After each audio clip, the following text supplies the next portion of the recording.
அந்த அம்மா அப்பாவுக்கு 2வது குழந்தை பிறக்கிறது. 2வது குழந்தை பிறந்த பிற்பாடு அந்த குழந்தை திடீர்னு காணாம போனோடனே இந்த அம்மா அப்பாவும் ஓன்னு அழறா. அழுத உடனே இவர் கேட்கிறார், போன ஜென்மத்துல பெற்ற குழந்தைகள்லாம் இப்ப இல்லையே, அதுக்கு ஏன் அழல, இதுக்கு மட்டும் அழற? ஏற்பட்ட அத்வைத உண்மையா சொன்ன உடனே அப்படியே ஆடி போயிட்டாராம். அவர் தான் அற்புதமான பாவத்தோடு திருவண்ணாமலையில உலாவின தட்சிணாமூர்த்தி சுவாமிகள். 5 வயசு வரைக்கும் பேசாம இருந்து அருணாச்சல ரமணனால ஈர்க்கப்பட்டார்.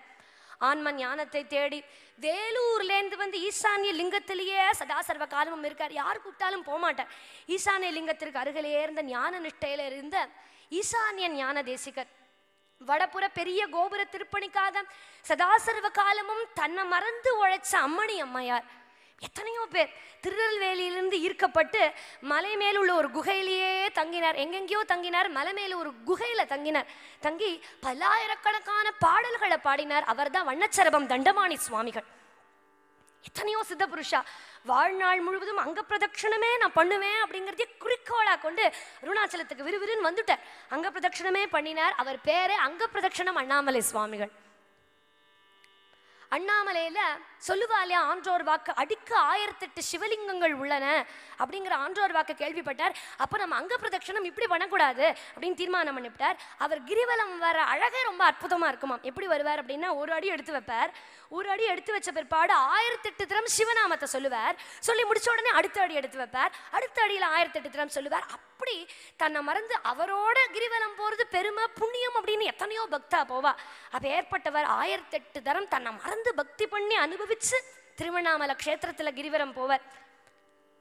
அவர் எப்பவுமே நான் அப்படிங்கிற வார்த்தையே கிடையாது. தன்னை விலங்காதான் பாவிச்சுண்ட.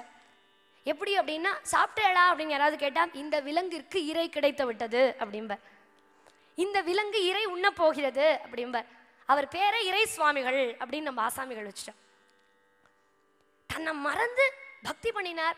ஏதோ ஒரு ஏகாகிர ஸ்ரத்தையில நடமாடின்னு இருந்தாலே ஒழிய திருவண்ணாமலையில் இருக்கக்கூடிய சாதாரண மனுஷன் நம்ம யாரையுமே எடை போட முடியாது. ரொம்ப அழகா பகவான் சொல்லுவார், காடு மலை அப்படிங்களா, இது காடு மலைன்னு நினைச்சுக்காதீங்கோ. பெரிய பெரிய தேவர்கள், பிரம்மாக்கள், அஷ்டவசுக்கள் அத்தனை பேரும் இறங்கி வந்து திருவண்ணாமலையில ஒரு க்ஷணமாவது இருக்கணும்னு ஆசைப்பட்டா அப்படிம்பார். அண்ணாமலையானோட திருக்கோவிலுக்கு சமயக்குரியவர் 4 ஆராதனம் பண்ணி அண்ணாமலையானுக்கு பூமாலை கைங்கரியமே பண்ணிட்டு இருந்தாலாம். அவதான் சடைச்சி அம்மையார். கண்கள்ல எப்ப திருமுறை ஓதினாலும் வெறும்னு ஓத மாட்டார், அழுதுண்டேதான் பண்ணுவேன். சிவனை நினைச்சுப்பார், பால் நினைந்தூட்டும் தாயினும் சாலம் பறிந்து என்னோட அம்மா மாதிரி இருக்கியே பரமேஸ்வரா அப்படின்னு அழுவார். அழுதழுது பக்தி பண்ணினார். திருமுறைகளை ஓதும் போது நெக்குருகே அழுவார். அப்பேற்பட்ட வாழ்க்கையை வாழ்ந்த அழகானந்த அடிகளார் முக்கியமான ஒருத்தர். திருவண்ணாமலையில சைவமும் தமிழும் போல வாழ்ந்தவர் யார்? அருணகிரிநாதர். அவருடைய திருப்புகழுக்கு ஈடு என உண்டா? அப்பேற்பட்ட ஒரு அவருடைய திருப்புகழை பாடினா நாமனுக்கும் நம்முடைய மனசு சுத்தியாகும். பாபம் பண்ணணும்னு நினைச்சா கூட திருப்புகழை பாடிவிட்டு ஒருத்தனுக்கு பாபம் பண்ண தோணுமோ? அப்பேற்பட்ட ஒரு மகான்.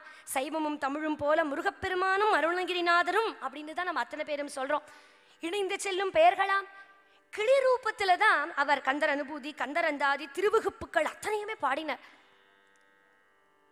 பெரிய பெரியவாள்லாம் அவர்கிட்ட அனாயாசமா வாதுக்கு வரும்போது பாடுறாரு இல்லையா, சந்த நடைகளோட தன் பாடினா ஆச்சரியப்பட்டு போனா. இது ஏதோ சாமானியமான பாண்டித்யத்தை காமிக்க கூடியவர் இல்ல, முருகப்பெருமானோட தனித்துவமான அனுகிரகம் இவருக்கு கிடைச்சிருக்கு அப்படின்னு.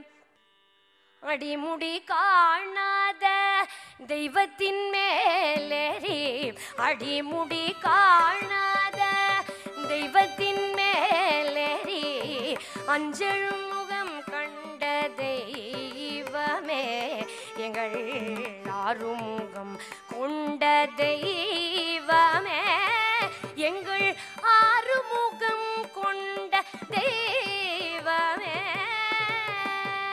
ஊத்துக்காடு வெங்கடகவி பாடுற, அடிமுடி காணாத பகவான் மேல நின்னுண்டு நீ பஞ்சா அற்புதமான பாவத்தை கொடுத்தியே அப்படின்னு ரொம்ப அழகா ஊத்துக்காடு வெங்கடகவியோட பாட்டு.